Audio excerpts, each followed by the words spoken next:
Kesatuan rakyat, kesatuan jiwa, kerajaan perpaduan. Teruskan bersama di dalam channel ini untuk perkembangan-perkembangan isu semasa, isu politik, dan isu-isu hangat di Malaysia pada hari ini. Jangan lupa teruskan bersama di dalam channel ini. Tekan butang like, share, dan subscribe channel ini untuk perkembangan terkini politik di Malaysia.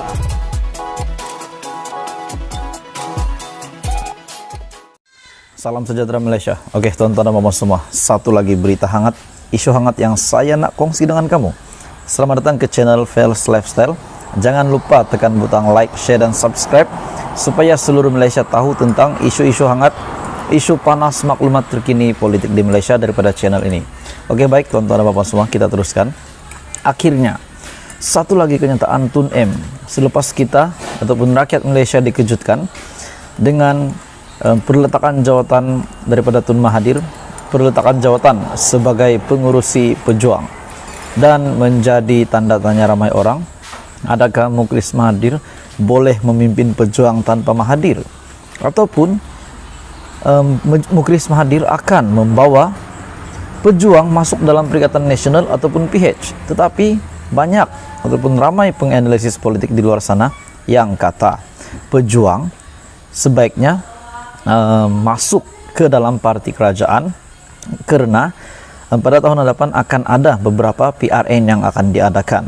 Jadi tuan-tuan dan puan semua, ini adalah salah satu kelebihan kepada pejuang sekiranya mereka menyertai Pakatan Harapan pada masa terdekat ini ataupun pada tahun hadapan, bagi mendapatkan tempat untuk mereka menjadi calon pada PRN yang akan diadakan pada tahun hadapan. Kalau saya tak silap, Negeri Sembilan, Terengganu, Kelantan, dan beberapa lagi yang lain. Kalau saya silap, Anda boleh tolong komen di bawah. Oke, hari ini satu lagi kenyataan daripada Tun Mahathir. Zahid tak sepatutnya dilantik menjadi timbalan Perdana Menteri. Beri tekanan institusi kehakiman. Adakah maksud Tun M ini, maksud Mahathir, seorang legenda politik di Malaysia ini, yang mengatakan keabsahan Zaidah Midi sebagai timbalan Perdana Menteri itu dipertikaikan oleh Tun Mahathir? Bagaimana pendapat Anda, tuan-tuan dan puan semua? Pelantikan Datuk Seri Dr. Ahmad Zaidah Midi sebagai timbalan Perdana Menteri dilihat memberi tekanan kepada institusi kehakiman untuk menjalankan tugas secara adil dan tanpa gentar dalam kes mahkamah yang dihadapi Presiden UMNO. Tun Dr. Mahathir Mohamad menegaskan Ahmad Zahid sepatutnya tidak diberikan sebarang jawatan dalam kerajaan kerana berdepan 47 tuduhan rasuah, pecah amanah, dan pengubahan wang haram di mahkamah pada ketika ini.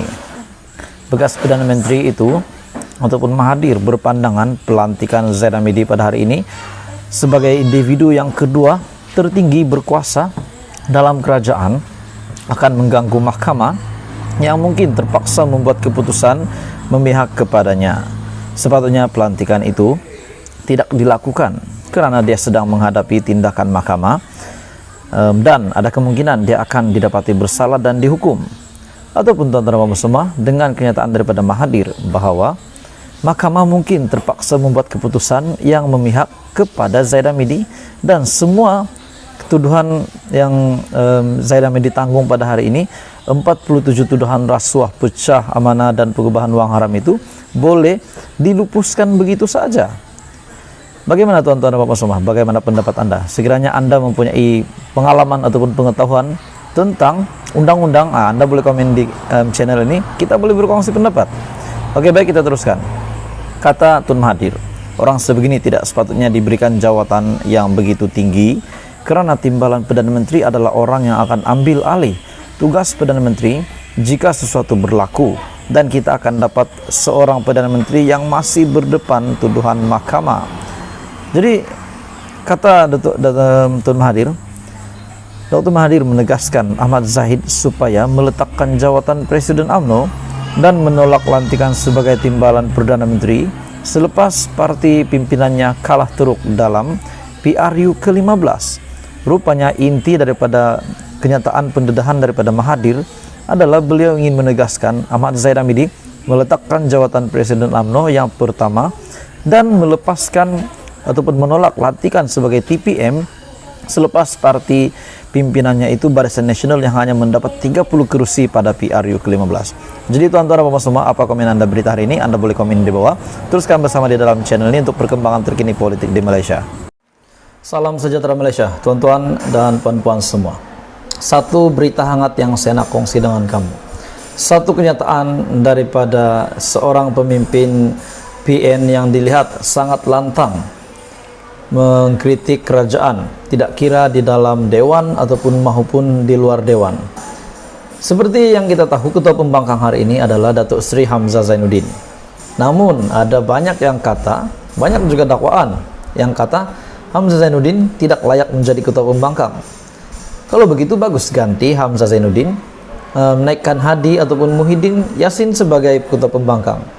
Oke, sebelum saya meneruskan satu isu hangat hari ini, saya hendak minta kerjasama kamu untuk tekan butang like, share dan subscribe channel ini supaya kamu tidak terlepas perkembangan daripada channel ini. Oke, baik tuan-tuan dan puan semua, kita teruskan berita hari ini. Bersatu kecam PH, dalam dewan menjerit, luar dewan saman kiri kanan. Ini sudah pasti kenyataan ini ditujukan kepada Perdana Menteri dan juga seluruh kerajaan perpaduan. Perikatan Nasional menganggap ahli parlimen kerajaan yang bertindak keterlaluan terhadap pihak lain, sama ada di dalam Dewan Rakyat ataupun di luar parlimen, menganggap tindak tanduk beberapa ahli PH sebagai membimbangkan. Ketua Penerangan Bersatu Wan Saiful Wanjan berkata, dia memasuki Dewan Rakyat dengan harapan yang tinggi. Hal itu karena, katanya, yang memenangi kursi Tasik Gelugor pada PRU baru-baru ini. Dewan Rakyat sepatutnya menjadi tempat dasar digubal serta cadangan kerajaan dibahas secara rasional dan juga matang. Tetapi sikap beberapa ahli parlimen PH menyebabkan saya bimbang apa yang akan berlaku kepada politik Malaysia pada masa depan. Oke, baik tuan-tuan dan puan semua, sekiranya beliau berkata cadangan kerajaan dibahas secara rasional dan matang, bagaimana pula dengan kenyataan Hamzah Zainuddin? Bacaan Al-Quran bahkan dibetulkan oleh Perdana Menteri Datuk Seri Anwar Ibrahim. Adakah beliau hanya melihat keburukan daripada pemimpin PH saja, tetapi daripada pemimpin Perikatan Nasional sendiri beliau tidak ingin mengakui itu? Jadi kalau kita lihat Wan Saiful Wanjan yang lantang bersuara untuk mengkritik kerajaan, kenapa bukan dia saja yang jadi ketua pembangkang? Bagaimana pendapat Anda tuan-tuan dan puan semua? Sekiranya Ketua Penerangan Bersatu ini, Wan Saiful Wanjan, yang akan menjadi ketua pembangkang untuk Perikatan Nasional untuk menjaga semak dan imbang negara, bukan Hamzah Zainuddin tetapi Wan Saiful Wanjan, apa komen Anda tuan-tuan dan puan semua? Dalam Dewan Rakyat mereka menjerit-jerit menghalang perbahasan, di luar dewan mereka menyaman kiri kanan untuk menghalang kritikan, katanya hari ini. Kenyataan Wan Saiful itu merujuk kepada hari pertama persidangan Dewan Rakyat pada 19 Desember lalu yang menyaksikan pertengkaran membabitkan blok kerajaan dan juga pembangkang. Antaranya yang membabitkan kenyataan Syahidan Kasim daripada PN Arau yang menegaskan bahawa yang di Pertuan Agong tidak seharusnya dilibatkan dalam usul percaya kepada Perdana Menteri Anwar Ibrahim. Tindakan itu mendorong Sani Hamzan PH Hulu Langat dengan marah berkata, Anwar cukup berani menguji keabsahannya di parlimen dan berbeza sama sekali berbanding pemimpin PN Muhyiddin Yassin suatu ketika dahulu. Ini saya setuju. Beberapa perkataan kasar turut keluar dari mulut MP terbabit sehingga mendorong Speaker Johari Abdul terpaksa campur tangan untuk mengawal keadaan. Isu saman pula dipercayai merujuk kepada langkah Anwar secara pribadi mengemukakan saman ke atas beberapa pemimpin PN, khususnya PAS, ekoran dakwaan yang dibuat.